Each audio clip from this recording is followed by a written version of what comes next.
What is up, everybody? It's your boy Verta here, and thank you so much for stopping by, ladies and gents. Today's video is very important because it will be one of the final pieces of Elven lore, especially from the modern times, which we will explore, and most importantly, to give you a context on what is this War of the Roses even all about. It has a cool name, it has the queens, they seems to be duking it out once more, and nobody really understands what is going on. Now, as always, I have the notes here. They're very important. I can't go without them, especially for something so complex and in-depth as the War of the Roses. But before we continue into this part, of course, consider liking, subscribing to this channel if you enjoy the lore series. Most importantly, if you wish to support them by any means, please do refer yourself to the links down below, where you will also find old stuff, basically lore things that I've done, and of course check out the playlist, which is about to be over 6 hours long. That's 6 hours of grinding of me in your ear talking about lore. Crazy stuff. I hope you enjoy it. But let's get into today's video,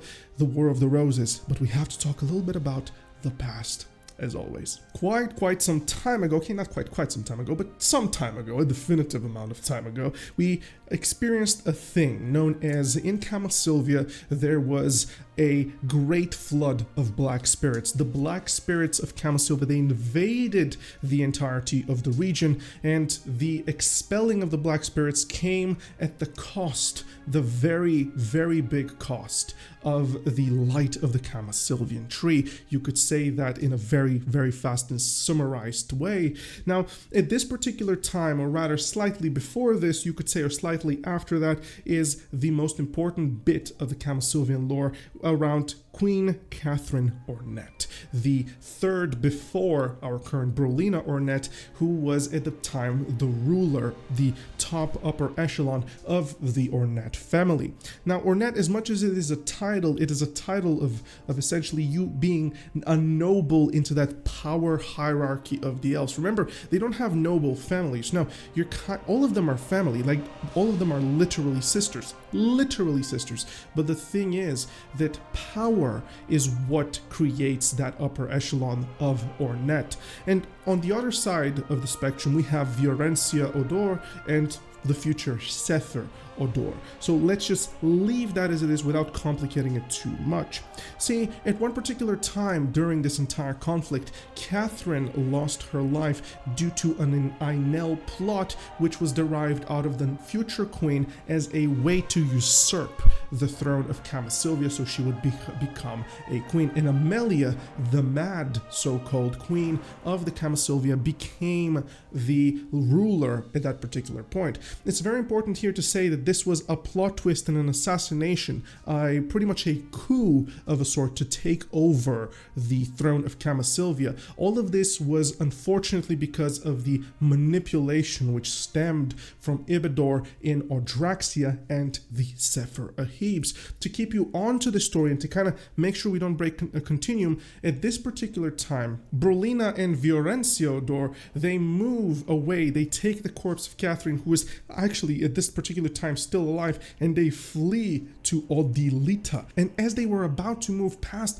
the Thornwood Castle, unfortunately Catherine Ornette passed away, and she relayed a final message to both of them, a message so important that in their minds they would be unified for a cause. And what she said was that Amelia the Mad will bring forward darkness to this world. This was something that no matter which part of the camp you are, if you were with the Ganel or at that time with the Vidir, you do not wish to hear those words. So what she did was she gave the queens, the future queens rather, of Kamasylvia and Odilita, she gave her a commitment to a truce, a desire for them to work forward to not let this come to fruition. So it's very important to move kind of about 5 years right now into the future. At this particular time, Catherine unfortunately has passed. It's a very tragic moment in Elven lore because she was perfect, she was pure,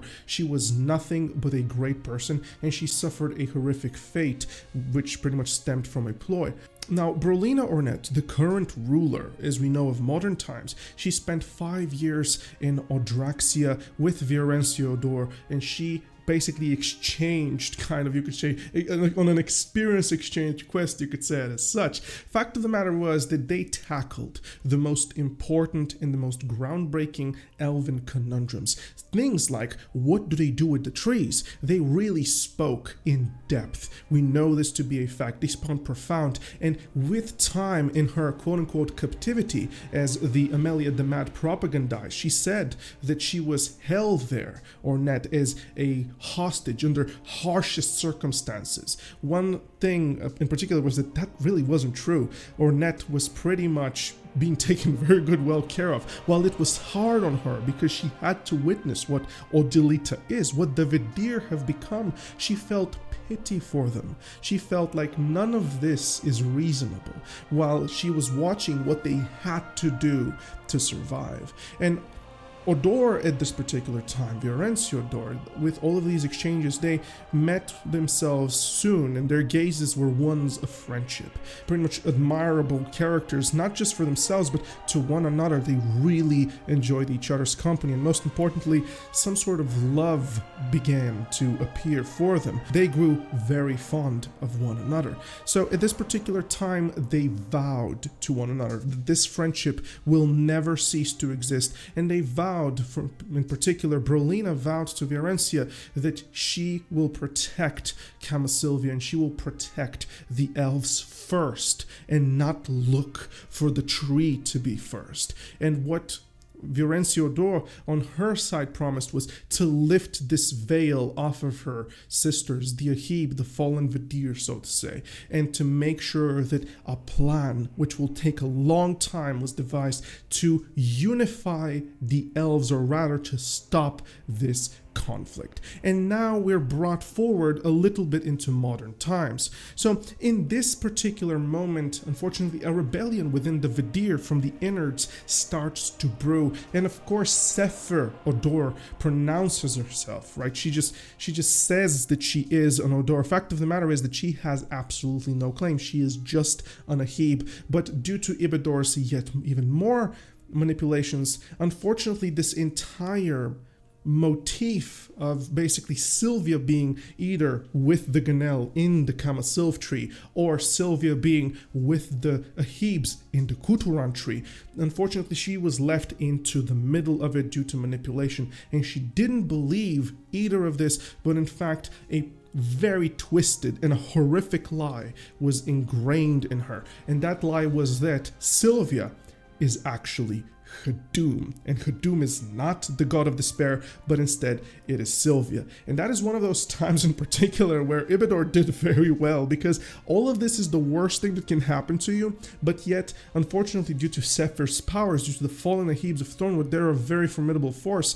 Unfortunately, Viorencia Ornette, she has to tolerate them, and there is nothing that she can do about it. She is forced to retreat from Thornwood Castle, and here is where that really false representations for both sides kind of comes through. See, the Ganel, they are not having confrontations with the Ahibs of Viorencia Odor. No, she has absolutely no clue what's going on in Kamasylvia. Basically, the Ganel are seeing the Sephir Ahibs, and they're drawing conclusions over the entirety of it that this is what the Ahibs have become. Those bloodthirsty fallen savages that have simply no redeemable qualities. And on the other side of the spectrum, the Ahibs, from what they know of their past history, they still think that, you know, Catherine Ornette was killed in cold blood by Amelia, and that Brolina follows into that horrific rule. They call it the so-called poison being spewed from the Ahibs, right? And this is the very big part of miscommunication, which all happens because of the line, which is the Ainel of Amelia and the Thornwood Ahibs of Sephir being onto the borders of those two particular kingdoms. So the War of the Roses now arrives. See, a prophecy is about to enter into the elves' lives, a prophecy that only one queen may rule over the sons and daughters of Sylvia, which is a great freaking thing into the lore, because this basically kills all purpose. Like, you need to understand that elves, they treat mother's words as law. Like, Sylvia's words are law. It is as simple as this. There is next to no questioning of this entire thing. They might be reluctant of it, but eventually they will fall in line. The love of mother is absolutely there. Pretty much commitment through and through. So this one queen, so called as the All-Mother, they had to figure out how to do this. So they meet in Grandiha, and in Grandiha was where pretty much things become very interesting. Fiorencio Andor and Brolina Ornette, they really go face to face, and they play this very cool charade as if they have to play it, but they don't want to play it. But fact of the matter is, they exchange very strong words. But see, you need to understand the very important dynamic. Nothing that happens between those two is random. Both Fiorencio Andor and both Brolina Ornette are perfectly well aware of what is happening. This is not a war which is brewing because there is tension. No, there is a very big manipulation here which they are doing onto both the Gunnell and the Vidir in pretty much an agreement to finally get rid of the very bad roots of their basically society. So the Sefer are one of the worst things ever. The Sefer are horrific. So what is being created is a plan to start a false conflict where the Sefer will fight the Ainel of Amelia to destroy one another, and then both of them to collapse onto whoever is a survivor. See, this is one of the brilliancy of the elves, and in particular, that shows characters from those very sweet, talkative, pretty elves. All of a sudden, they're orchestrating wars, basically in genocide, in order for them to clean the flock and in order for them to be able to get closer to the unification. And we see this in particular when you get to the cutscene into Grandiha.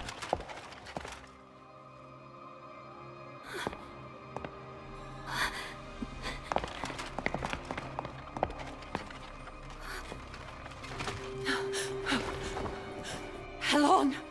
Sefer, who did this?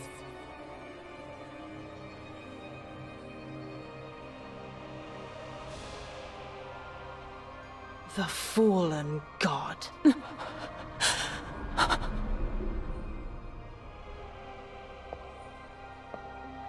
General, Her Majesty is waiting for you. Please head to the conference hall.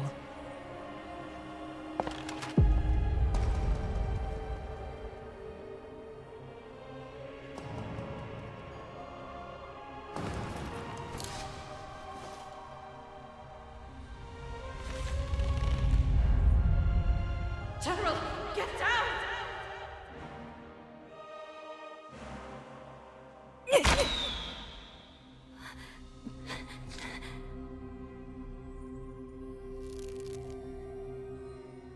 All of this is nothing but a ruse. It's nothing but smokes and mirrors. And to be fair, I freaking love that entire bit, because what they have done right now, the War of the Roses, while it being the conflict between the Vidir and the Ahibs, no, fact of the matter is that they're not fighting for this. They are simply culling the bad ones of their societies. Now, see, to be fair, this comes in with some very important questions for the future, because you don't just win this. There's no such thing as winning. See, fact of the matter is, if, let's just say that Sefer, who are really to be believed as stronger ones, I mean, they drink from the Torasil as if there is nothing.